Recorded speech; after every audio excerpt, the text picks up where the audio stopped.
It's late at night when Texas state troopers pull over this pickup truck towing a trailer near the U.S. Mexico border.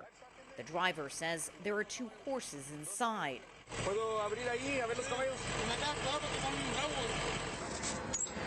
But when officers pull back the doors, they find 27 migrants crammed into the storage area with no ventilation. Officials say at least 3 people needed medical attention. We have an ETA on Edinburgh Fire. We have more subjects passing out over here. Nearly 2.5 million migrants were apprehended at the U.S. southern border last year, a record.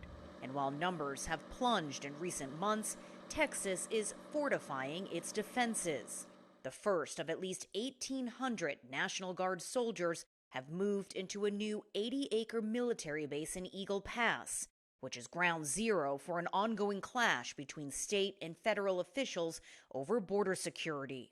The Biden administration was allowing 4,000 to 5,000 people cross a day illegally just in that one park area. The National Guard wired it shut.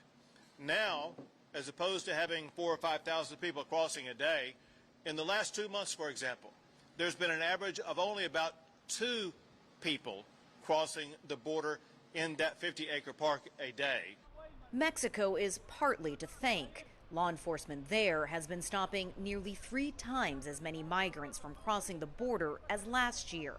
A sign, the Biden administration says, of its close working relationship with Mexican officials. The question now is what, if anything, will change now that Mexico has elected a new president. Claudia Sheinbaum hinting in her victory speech that she will maintain the status quo. Con los Estados Unidos, with the United States, we will have a relationship of friendship, mutual respect, and equality, as we have had so far.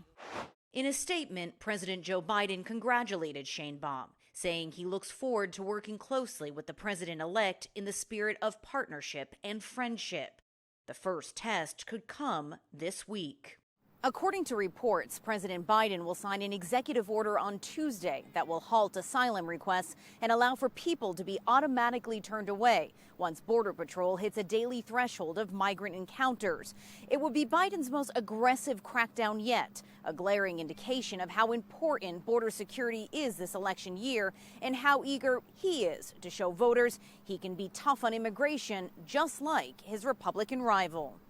Former President Donald Trump has vowed mass deportations if reelected, a move that polling shows some voters endorse. This sets up the possibility of both candidates vying to show voters who is tougher on border control, with migrants caught in the middle. Toni, Waterman, CGTN, Austin, Texas.